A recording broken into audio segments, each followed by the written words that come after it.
नमस्कार साथियों, आपका स्वागत है आपके अपने YouTube चैनल श्री कोचिंग पर। आज हम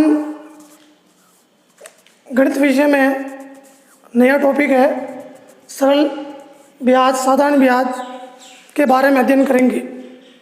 साधारण ब्याज, सिंपल इंटरेस्ट। आज इस वीडियो क्लास में बेसिक कंसेप्ट क्लियर होगा कि साधारण ब्याज क्या होता है। साधारण ब्याज के अंदर मूलधन, साधारण ब्याज, मिश्रधन, दर, समय, इनकी क्या बेसिक शब्दावली होती है। मूलधन का अर्थ क्या होता है, समय किस प्रकार ज्ञात करते हैं और ब्याज किस प्रकार निकालते हैं। इसकी पिछली क्लासों में मैंने आपको प्रतियोगिता की दृष्टि से प्रतिशत और लाभ हानि के बारे में समझा दिया है। कम से कम 30-40 क्वेश्चन लाभ हानि के और 30-40 ही प्रतिशत के प्रश्न हैं। बहुत ही अच्छे प्रश्न हैं और आज हम साधारण ब्याज के बारे में अध्ययन करेंगे। साधारण ब्याज को इंग्लिश में सिंपल इंटरेस्ट कहते हैं। ब्याज और मूलधन में क्या अंतर होता है। मूलधन वह राशि, वह धन जो उधार दी जाती है या ली जाती है, यानी जो धन अपन किसी से उधार लेते हैं या किसी को उधार देते हैं, तो इस धन को अपन मूलधन यानी कि प्रिंसिपल बोलते हैं। मूलधन तो वह धन जो उधार दिया या लिया जाता है। साधारण ब्याज वह राशि जो मूलधन के अतिरिक्त दी जाती है। मूलधन के अलावा मान लो आपने किसी से 1000 रुपये लिए और कुछ दिनों बाद, कुछ महीनों बाद उसको आप जब 1000 के बजाय 1500 रुपये दे रहे हो, तो जो 1000 + 500 यानी जो 500 रुपये एक्स्ट्रा है वो उसका ब्याज कहलाता है।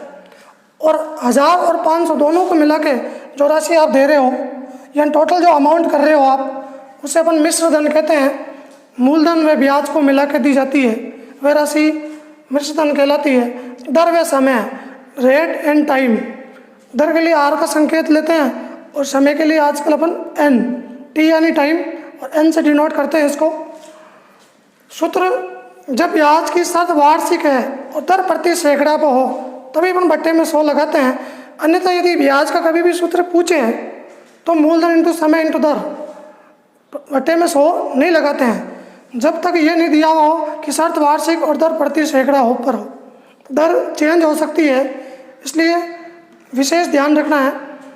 लेकिन जब लगभग सभी प्रश्नों में ब्याज की दर है वो प्रति सैकड़ा पर दी हुई होती है। तो सरल ब्याज का सूत्र होगा मूलधन इंटू समय इंटू दर बटा 100, जिसे इंग्लिश में डिनोट करते हैं SI बराबर PTR बटा 100, PTR बटा 100। ये इसका मूल सूत्र है साधारण ब्याज का। और इस सूत्र की सहायता से अपन 3 सूत्र और निकाल सकते हैं। एक तो निकाल सकते हैं मूलधन का। मूलधन का सूत्र होता है ब्याज इंटू 100 बटा समय इंटू दर, और दर का होता है ब्याज इंटू 100 बटा मूलधन इंटू समय, और समय का सूत्र होता है ब्याज इंटू 100 बटा मूलधन इंटू दर। तो ये कुछ सरल ब्याज के बेसिक कंसेप्ट हैं जिनको अपन को बहुत ही ज़रूरी है समझना। मूलधन, साधारण ब्याज, मिश्रधन, दर, समय, तो ये साधारण ब्याज की शब्दावली है।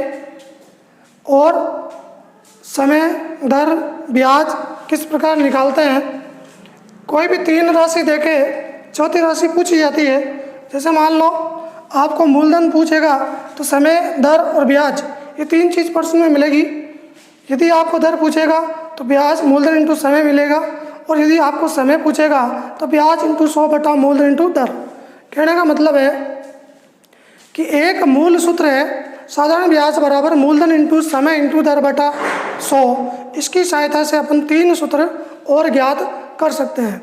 ये विशेष ध्यान रखना है कि समय है वो अपन को वर्ष में दिया हुआ हो। यदि समय वर्ष में नहीं दिया हुआ हो, जैसे मान लो 12 महीना या 18 माह, 6 माह, 3 माह या 165 दिन, 73 दिन, 146 दिन, इस प्रकार दिया हुआ हो तो समय को वर्ष में बदलना जरूरी होता है। तो अगला इसका जो पॉइंट है वो है समय को किस प्रकार वर्ष में बदला जाता है। विशेष ध्यान देना है आपको। विशेष में समय सदैव वर्ष में होना चाहिए। जैसे 2 वर्ष, 3 वर्ष, 2.5 वर्ष आदि। और यदि समय वर्ष में नहीं दिया हुआ हो तो इसके अलावा अपन को समय दिया हुआ हो, जैसे वर्ष में देखे 8 माह, 15 माह या 24 माह हो तो वर्ष में बदलने के लिए 12 का भाग देते हैं। क्योंकि अपन को माह दिया हुआ है 15 माह, 20 माह, 24 माह, जो भी महीने में दिया हुआ है, मास में दिया हुआ है, तो उसमें 12 का भाग देते हैं। अतः 8/12, तो 4 के पाड़े से 2 बार, 3 बार, तो ये वर्ष में बदल गया 2/3 वर्ष। जैसे मान लो 15 माह दिया हुआ है तो 15/12, 5/4 वर्ष। 3 के पाड़े से 12 में 4 बार और 3 का भाग 15 में 5 बार। इसी प्रकार मान लो आपको 24 तो 12, 2 वर्ष। 12 का भाग इसलिए देते हैं क्योंकि एक वर्ष में, 1 ईयर में 12 महीने होते हैं अपने पास, इसलिए ये विशेष ध्यान रखना है। और मान लो यदि समय माह मैंने देखे दिन में दिया हुआ हो,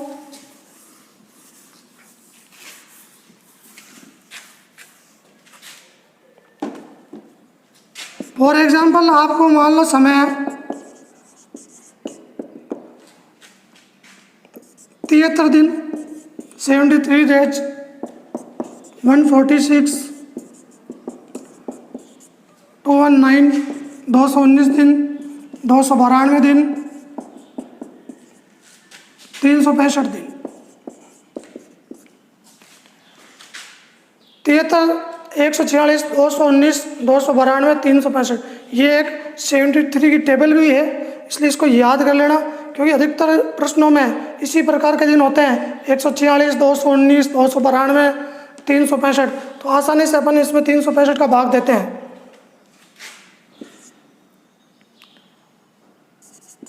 हो तो वर्ष में बदलने के लिए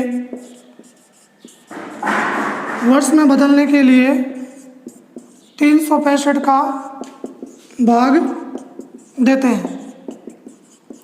365 का भाग इसलिए कि एक वर्ष में 365 दिन होते हैं। अब मान लो आपका 73 दिन है तो 73/365, 1/5 वर्ष। 73 का भाग 365 में 5 बार। इसी प्रकार 73 के बाद में अपने 146/365, तो 73 का भाग 146 में 2 बार, 2/5 वर्ष। इसी प्रकार मान लो 219 तो 365, 73 का भाग 219 में 3 बार और बट्टे के अंदर 5, 3/5 वर्ष। फिर यहाँ 4/5 और ये 5/5, यानी 1 वर्ष हो जाएगा। इसके अलावा मान लो आपको 155 दिन दिया हुआ है, तो समय को हमेशा वर्ष में बदलना है। समय यदि माह में दिया हुआ हो, समय यदि दिन में दिया हुआ हो, माह में दिया हुआ है तो 12 का भाग देते हैं, और वर्ष दिन में दिया हुआ हो तो 365 का भाग देते हैं। 155 दिन को वर्ष में बदलने के लिए 365 का भाग देना होगा, और 365 और 155 या 5 के पावड़े से 31 और 5 का भाग 365 में 73 बार, तो 31/73 ये इसका वर्ष में हो गया। विशेष ध्यान रखना है, समय सदैव वर्ष में होना चाहिए, नहीं है तो इसको वर्ष में बदलना है। आपको समय माह में मिल सकता है, समय आपको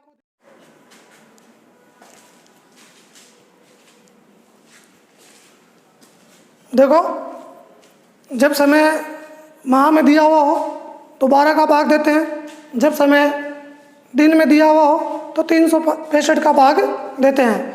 इसी प्रकार जब 2 तिथियां दी हुई हो, जब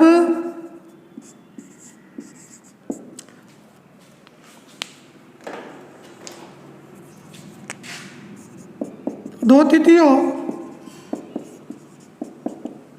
के बीच का समय निकालना हो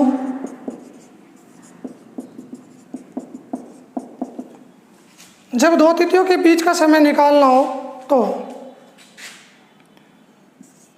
माना कि 29 मई 2020, यानी कि आज के दिन, आज 29 मई 2020, आज के दिन माना कि 29 मई 2020 को कोई राशि उधार दी जाती है तथा 10 अगस्त 2020 को राशि वापस लौटाई जाती है, तो जिस तिथि को राशि उधार दी गई उस तिथि को छोड़ दिया जाता है, उस तिथि को छोड़ दिया जाता है तथा जिस तिथि को राशि लौटाते हैं उसको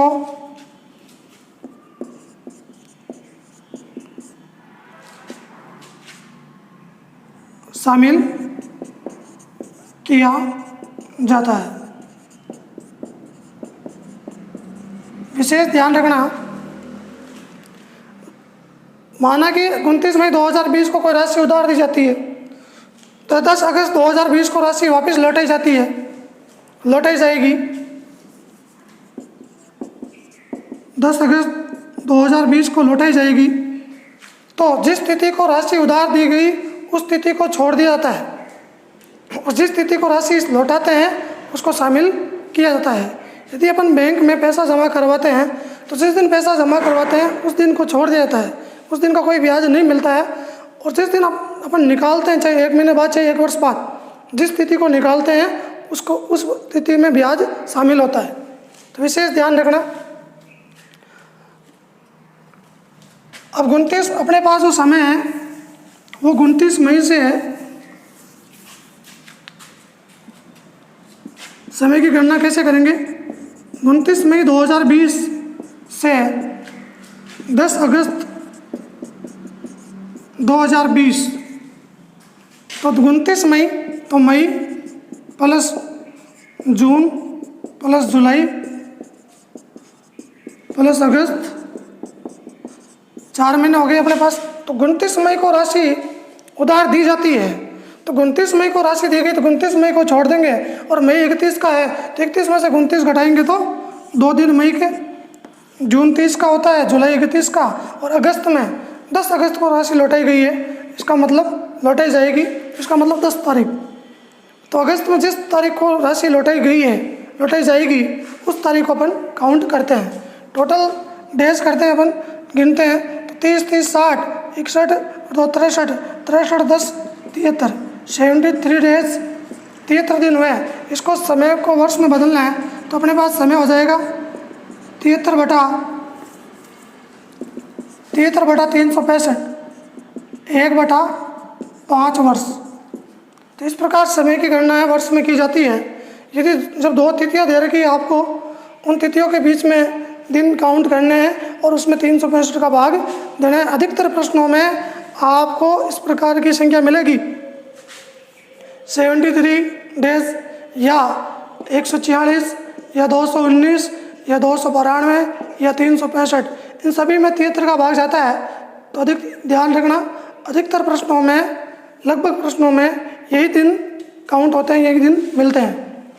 तो ये मैंने आपको आज इस क्लास में साधारण ब्याज से संबंधित बेसिक कंसेप्ट कि साधारण ब्याज क्या होता है, किस प्रकार ज्ञात करते हैं, इसके बारे में बताया है। नेक्स्ट वीडियो में प्रश्न लेके आऊँगा न्यू टाइप के। तब तक के लिए नमस्कार।